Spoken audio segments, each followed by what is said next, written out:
because this is one of those areas that we don't really like to talk about. We don't like to even think about them, but we all have had that shady client.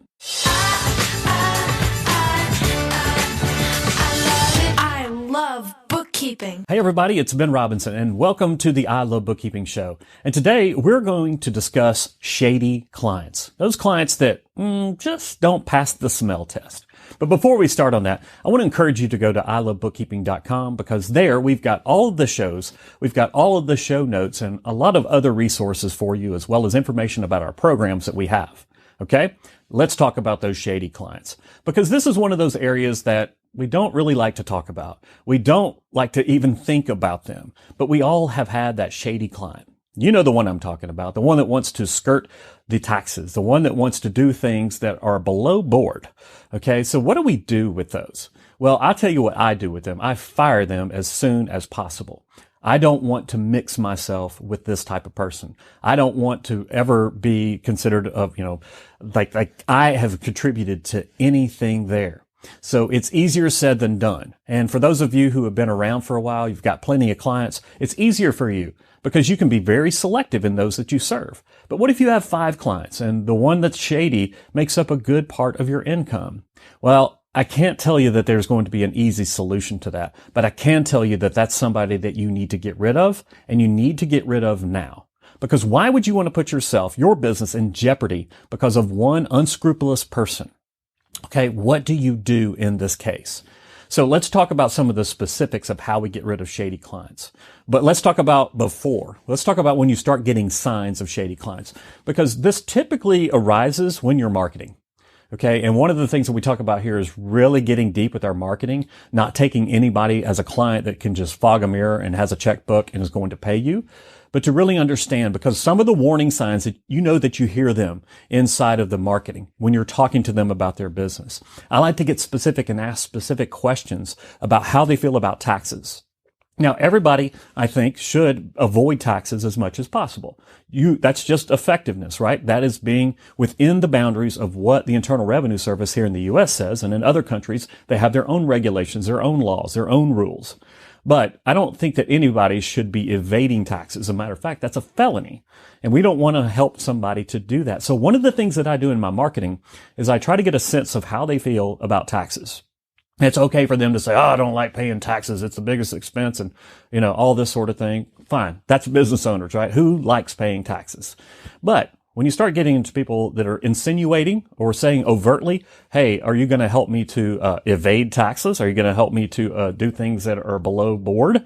Absolutely not. Okay. So I want to bring out these questions. I want to ask them about things specifically related to taxes. I want to ask people, I want to ask about their cash transactions. I want to understand, because here's one thing. If they're hiding money, let's say that it's a business that has a lot of cash.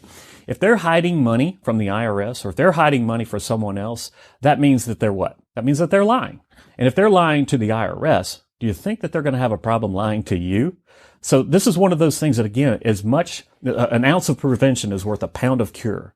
So be thinking in your marketing, when you're actually consulting with clients, to be asking them these questions, to look for the warning signs. When you're looking at their books, do you see things that are off? And don't work with those clients. As tempting as it may be, as luring as the money may be, you don't want to risk your business for some unscrupulous person. Again, that's just not worth it. So hopefully in the marketing section, you can weed out most people. But let's say that somebody passed all your smell tests in marketing and you brought them on and now it's 3, 4, 5 months in and they're starting to do some things that are warning signs.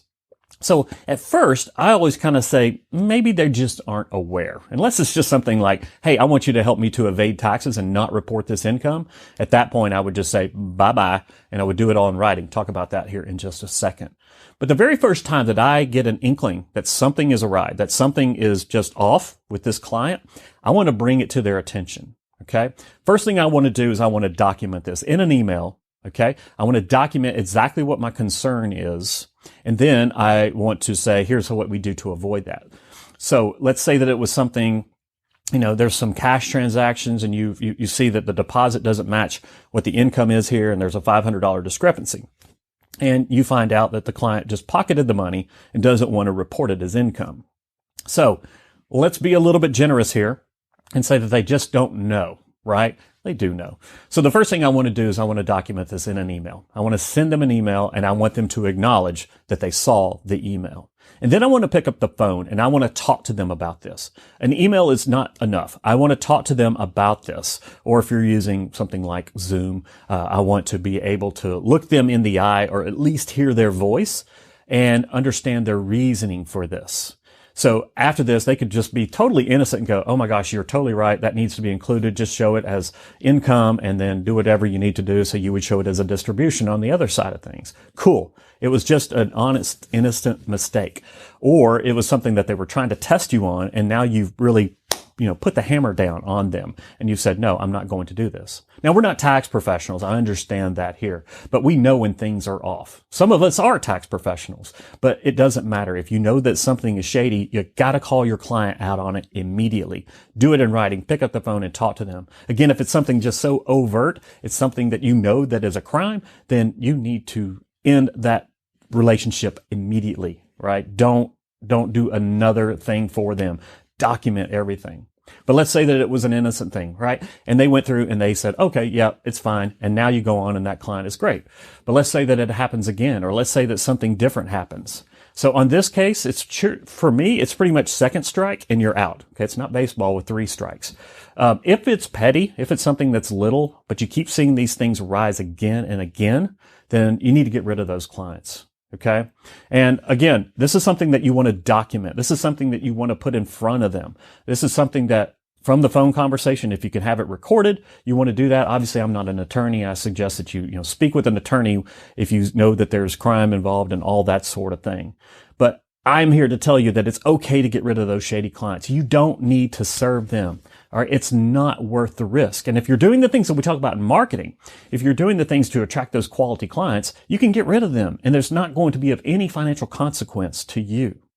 So I know that a lot of us have had experiences with shady clients, and I want to do something. I wanted you to comment and tell us what has been your experience with a shady client and how have you gotten rid of them? Fortunate for me, I've only had one in my life where I had to get rid of this client, and I won't go into the details, but let's just say that he was very shady and I didn't want to have anything to do with this. Most people that we serve are totally fine. Yes, they again want to avoid taxes, but they don't want to evade them.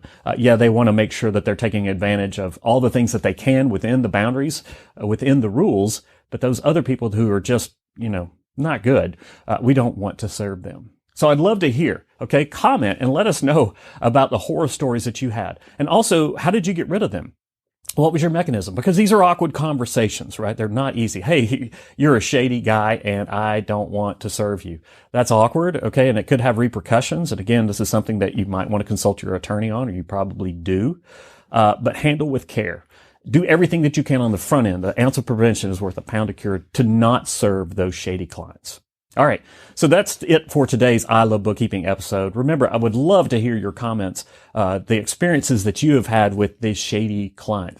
We don't want Slim Shady, right? We don't want an M&M type of client. We want those quality clients who respect you, who respect the laws and want to obey everything that they're supposed to do. So thanks again for listening to the I Love Bookkeeping show. This is Ben Robinson. Head on over to ilovebookkeeping.com to check out all of our episodes as well as the show notes and to do anything in terms of commenting and learning about our programs. Again, thank you for being a great bookkeeping professional and wanting to serve those quality clients. Head on over to ilovebookkeeping.com. There, you're going to find all of the shows, the notes, and some other great goodies that we have for you there. Now, if you'd like to be a guest on the I Love Bookkeeping show, there is a link that says Be a Guest. Go in there and we'll walk you through the process of getting on the show. And finally, to discover more about our programs, go to the courses page on the ilovebookkeeping.com site. There you have it, another great episode of I Love Bookkeeping. Thank you for being a proud listener, and thank you for being a bookkeeping professional. Enjoy the rest of your week. I love bookkeeping. Here's a little shout to all my friends working hard at keeping the books. You want to change your life, you want to grow that